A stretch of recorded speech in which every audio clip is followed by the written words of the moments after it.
Amis des résistances fusibles, bonsoir. Ces résistances fusibles, à chaque fois que je les évoque, ça déclenche généralement des tralées de questions, dont la première est souvent c'est comment on les reconnaît, et ensuite aussi un petit peu ce que c'est, est-ce que je peux les remplacer par des résistances normales, et ainsi de suite, et ainsi de suite. Donc aujourd'hui, ben voilà, hein, j'ai décidé de faire une vidéo vraiment consacrée à ce sujet. Alors, pour commencer, c'est quoi une résistance fusible? Une résistance fusible, c'est une résistance, on va dire, normale, qui a les caractéristiques d'une résistance, je veux dire, standard, mais qui est conçue pour qu'en cas de surcharge, déjà, elle ne s'enflamme pas, elle ne dégage pas de fumée, enfin voilà, elle ne se consume pas, elle ne risque pas de déclencher un incendie, ça c'est la première chose, et surtout pour se couper de façon franche. Donc comme on dit, il faut mieux une bonne démonstration que des heures d'explication, donc je vais faire devant vous une petite expérience où on va soumettre à une surcharge une résistance, on va dire normale, une résistance fusible, et regarder comment elle se comporte. Voyons ça. Alors, nous allons faire carrément un petit essai, alors un essai qui va malheureusement être destructif, mais pour une bonne cause. Donc on va soumettre à peu près à la même puissance une résistance pas fusible du tout, hein, une résistance tube comme ça, carbone de base, et une résistance fusible. Et on va regarder déjà comment elle se comporte et combien de temps elle tient. Alors, voilà, j'ai choisi cette résistance-là. Qu'est-ce que tu dis, résistance? Pourquoi je t'ai choisi toi? Parce que il me fallait un volontaire. Et pourquoi je t'ai choisi comme volontaire? Je sais pas, toutes les autres copines de la boîte de résistance disent que t'étais une menteuse, donc on t'a pas cru, on t'aura cuite, quoi. Bon, allez, hop, pas de discussion. De toute façon, t'es volontaire. Hein, si on commence à demander l'avis des volontaires, maintenant, où est-ce qu'on va? Alors, attention, ça va être parti. Donc, je vais lancer le chrono pour voir le temps que ça tient à peu près. Donc, je fais ça là-dessus, hein, parce que ça va quand même chauffer dur. Attention, 3, 2, 1, top. Voilà, donc là, ça commence à chauffer dur. Bon, je fais exprès pas quelque chose qui les fait pulvériser, hein, mais on va voir déjà comment ça tient. Donc là, on voit que ça commence à fumer. Ça fume, ça fume, ça fume. La résistance chauffe. Donc là, on voit déjà un énorme dégagement de fumée. Et on peut voir que, je sais pas si on voit bien, mais voilà, à l'intérieur, c'est très rouge. Voilà. Donc là, on voit que ça tient déjà 40 secondes. Hein, pour info, elle s'est toujours pas coupée. Et on voit que ça reste toujours très très rouge à l'intérieur. Donc là, donc on voit que ça coupe pas du tout. Et que, ça fume plus. Parce que je crois que ça a brûlé toute la partie que ça pouvait. Mais voilà, le courant déjà est pas coupé. Et on peut voir que là, ça continue. Je sais pas si on voit bien, mais à l'intérieur, c'est très bruyant. Il y a des grandes chances que si ça s'était plaqué contre un circuit de bakélite, par exemple, et ben que ça foutrait le feu. Donc là, on voit c'est de plus en plus brillant. Voilà, et ça y est, là, ça a coupé. Toc, donc j'arrête le chrono. Donc ça a tenu 1 minute 28. Et comme on l'a vu, avec moult fumée, et ça n'a pas vraiment coupé. Donc voilà pour cette première expérience. Donc maintenant on va faire exactement la même chose, mais avec une résistance fusible, et on va regarder la différence. Alors hop, donc là les pattes sont un peu moins longues. Alors attention pour le chrono, 3, 2, 1, top. Donc voilà.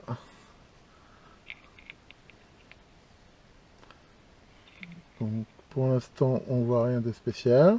Et on peut voir cette différence, c'est que pour l'instant, il n'y a aucun dégagement de fumée. Bien sûr, elle chauffe, hein. Là je sens en mettant mon doigt à côté qu'elle dissipe de la chaleur. Mais voilà, alors, elle ne coupe pas, mais pour l'instant, je veux dire, elle se contente de chauffer. Déjà, on peut voir qu'il n'y a aucun dégagement ni de flamme, ni de fumée. Bon là, voilà, je vous passe, hein, donc là, ça fait plus de 3 minutes qu'elle tient.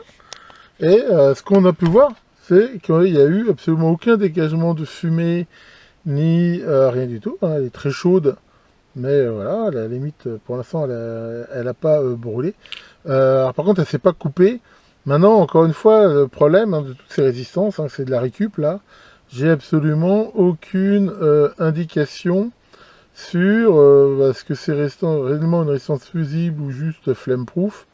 Bah à la limite, j'en sais rien. Enfin déjà, on voit là cette différence. Hein, on voit que l'autre avait rougeoyé, avait chauffé, alors que celle-là, ici, n'a pas bronché. Alors peut-être aussi que pour qu'elle coupe, il faut qu'elle soit soumise à quelque chose de plus fort. Alors à la limite, on peut essayer là de mettre les aliments parallèles. Voilà. Donc là, je vais pouvoir monter jusqu'à 4 ampères. Ça devrait donner plus.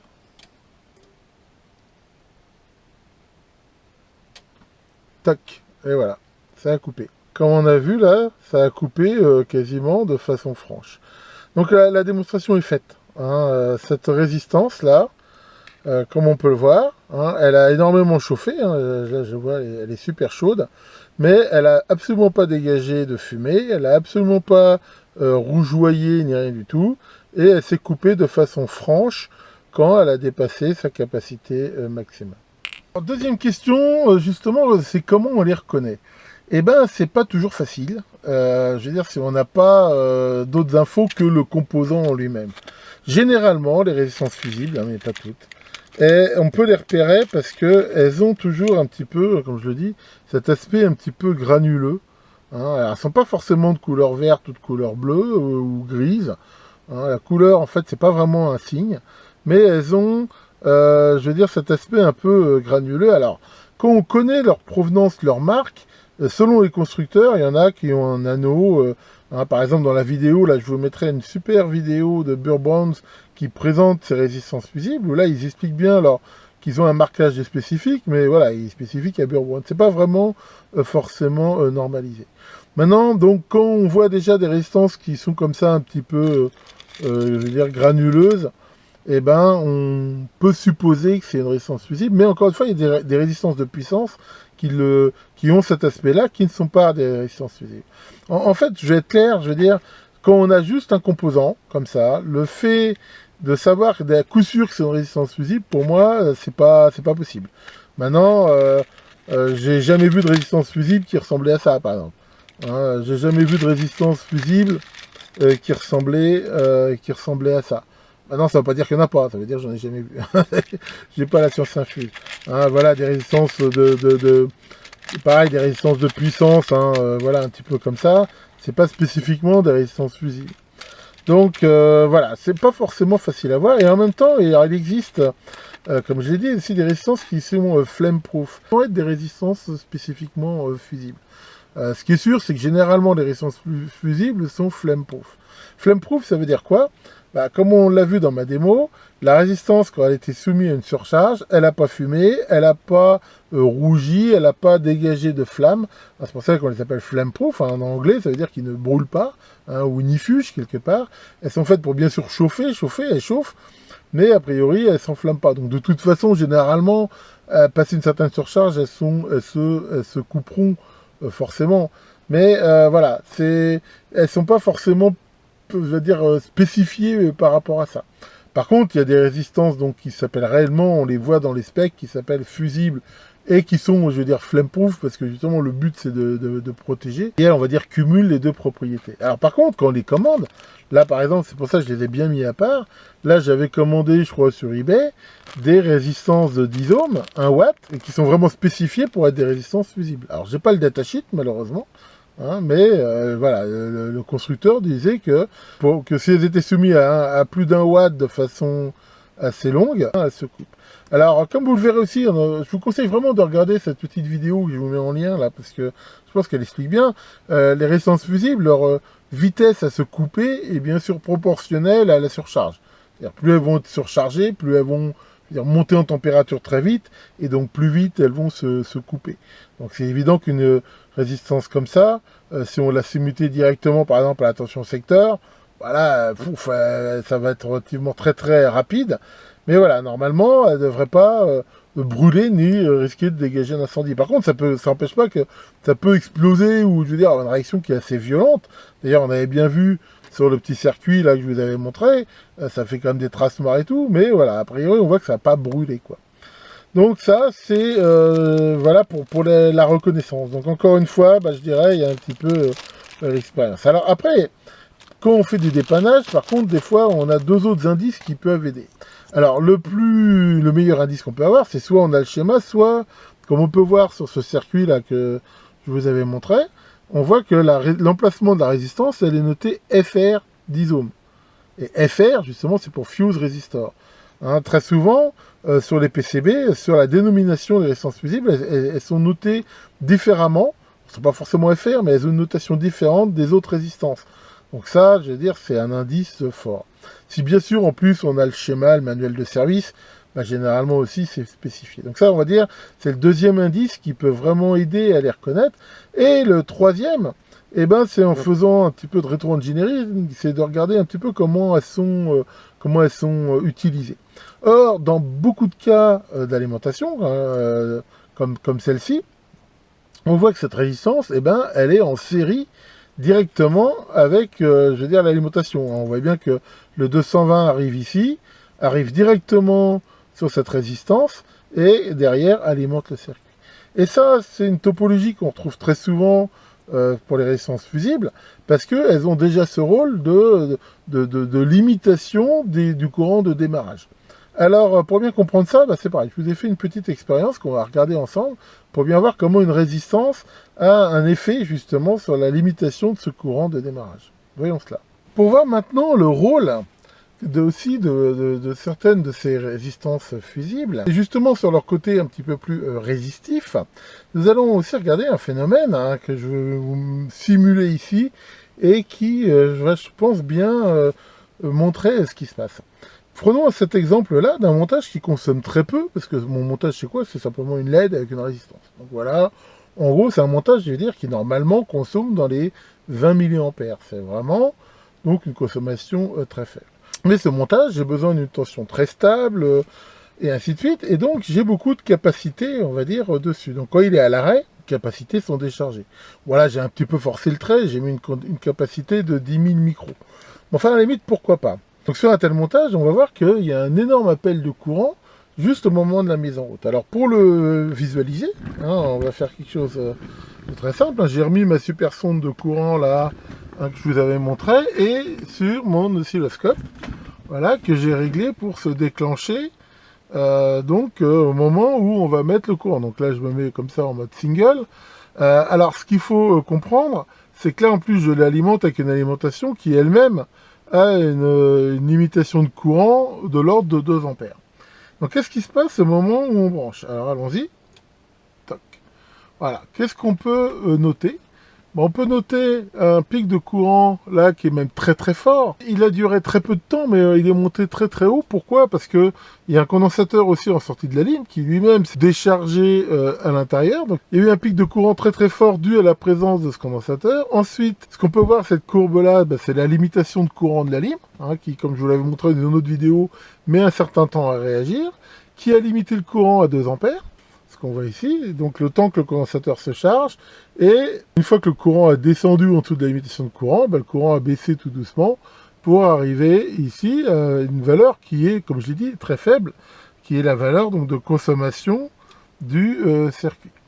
Donc voilà un petit peu typiquement ce qu'on peut avoir à la mise en route. Alors, ce que je voulais vous montrer ici, c'est qu'au moment de la mise en route d'un appareil, vu qu'il y a des tas de condensateurs qui sont déchargés, il peut y avoir un appel de courant qui est très très fort. Et c'est vraiment gênant. Une des façons d'éviter ça, et comme on va le voir, c'est justement de mettre une résistance en série.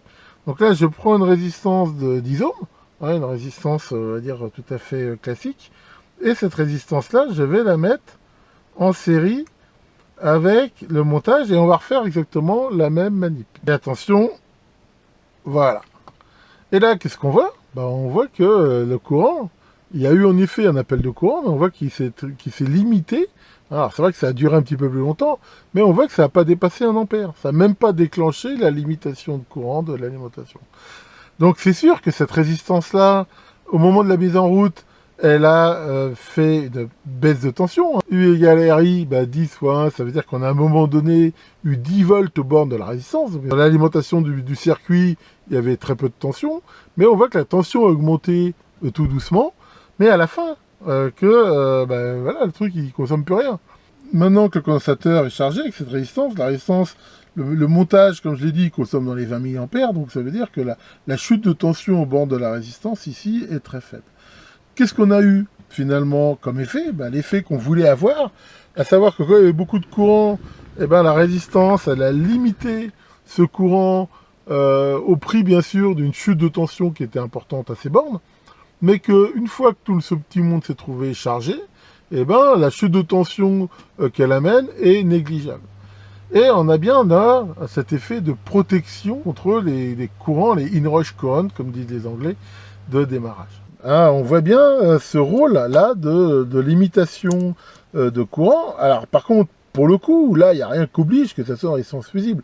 On peut très bien mettre une résistance normale. Elle aura bien ce rôle de limitation. D'ailleurs, pour info, l'exemple que je vous ai fait là, je l'ai fait avec une résistance qui n'est pas une résistance fusible. Mais là, pour le coup, le fait de mettre une résistance fusible, on va dire qu'on va avoir un peu le double effet qui se coule. C'est que non seulement elle va limiter ce courant, mais en même temps, je veux dire, si à un moment donné, derrière la charge, justement, elle consomme pendant longtemps beaucoup plus qu'elle devrait, pour le coup, elle va jouer aussi ce rôle de fusible. C'est un petit peu la combinaison, on va dire, d'un fusible extra lent, quelque part, et d'une résistance. Et ça, c'est vraiment, je veux dire, intéressant, parce que ça permet aussi de gagner de la place. On voit que sur cette petite alim, qui tenait dans une prise, mettre un fusible, ça n'aurait pas été très facile. Même s'il en existe des petits. Donc le fait de mettre ici une résistance fusible, ça fait un petit peu les deux effets. Alors c'est vrai que, contrairement à un fusible, si on veut le changer, c'est pas évident, mais on a bien vu que ce petit boîtier, il n'a jamais été conçu pour être réparé.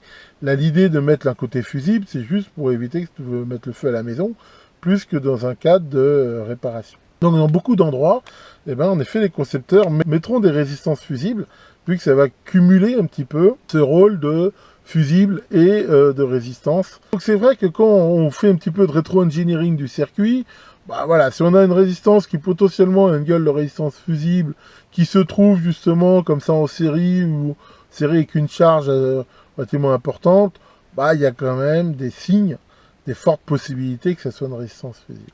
Maintenant, un truc qui est sûr, c'est que dans le doute, mettre une résistance fusible à la place d'une résistance normale, ça craint pas, qui peut le plus, peut le moins. Je veux dire, donc là, par exemple, ça c'est une 10 ohms qui n'est pas une résistance fusible, mais si je mets une résistance fusible à la place, j'ai une résistance fusible à la place, elle fonctionnera exactement pareil. Faut pas faire l'inverse, là on l'a bien vu, si je mets ma résistance comme ça à la place d'une résistance fusible, là pour le coup, on a vu qu'elle a tenu très longtemps en surcharge, et en brûlant, et en fumant, et encore une fois, ça peut faire des risques d'incendie. Donc ça, c'est pas une bonne idée. Alors ce qu'on me dit souvent, c'est si je le remplace avec une résistance et un fusible. Oui et non. Parce que, ou alors il faut un fusible très lent. On l'a bien vu dans mon exemple là. Le courant, il est resté quand même à 1 ampère. Il a été limité pendant un certain temps. Donc ça veut dire qu'il soit faut mettre un fusible, je veux dire relativement fort par rapport à la charge, et c'est pas une très bonne idée, parce que justement, s'il est trop fort, il protégera pas bien. Soit, si on est trop faible, je veux dire, le temps que ça démarre, il risque de cramer. Alors, on peut mettre des fusibles retardés, un fusible lent, mais c'est quand même pas top. Maintenant, si on n'a rien sous la main, faut mieux remplacer, en effet, une résistance fusible par la résistance équivalente non fusible et un fusible, parce que, si vraiment à un moment donné le courant est trop fort, quand même, ça finira par craquer. Mais c'est quand même pas l'idée. Voilà, bon, je pense que maintenant vous en savez déjà un petit peu plus sur ces fameuses résistances fusibles. Alors, en commentaire de la vidéo, je mettrai un lien sur cette excellente vidéo, comme j'ai dit. Alors, elle est en anglais, mais d'abord, c'est un anglais qui est assez facile à comprendre. Mais je vous rappelle que sur les vidéos en anglais, vous pouvez activer les sous-titres et les traduire, et ce qui généralement aide bien à la compréhension. Je vous mettrai aussi quelques liens sur des datasheets de résistance fusible, et aussi si j'en trouve 2-3 liens sur des endroits où on peut en acheter. Alors maintenant, déjà si vous allez sur eBay, généralement en tapant Fuse Resistor, voire résistance fusible en français, on en trouve assez facilement. Alors c'est pas donné, souvent ça se vend par 10. Un truc que j'aurais bien aimé trouver, et que j'ai jamais trouvé, ça serait justement une sorte d'assortiment de résistance fusible. Très souvent, on trouve des tas de boîtes d'assortiments de différentes valeurs de résistance, de fusibles, de tout ce qu'on veut. Mais ça, j'en ai jamais vu encore. Alors, je sais pas, peut-être je lance un appel à ceux qui font des assortiments de composants. Je pense que ça aurait du succès hein, d'avoir un petit assortiment là, des valeurs les plus courantes. Voilà pour cette vidéo, hein, pour finir cette semaine, qui a été ma foi assez chargée, mais bon, là j'ai encore un peu de rangement à faire, et je vais sans doute pouvoir reprendre un petit peu plus normalement le cours de sirop. Et tiens, monsieur Maurice, qu'est-ce qui t'arrive Maurice, t'as l'air tout bizarre. Hier, Pincette s'est barré avec ton meilleur ami Minmid. Mais depuis quand Minmid est ton meilleur ami? Depuis hier. Voyons, apparemment, il y avait de l'eau dans le gaz. Que le grand fusil protège tous vos montages et à très bientôt pour de nouvelles vidéos.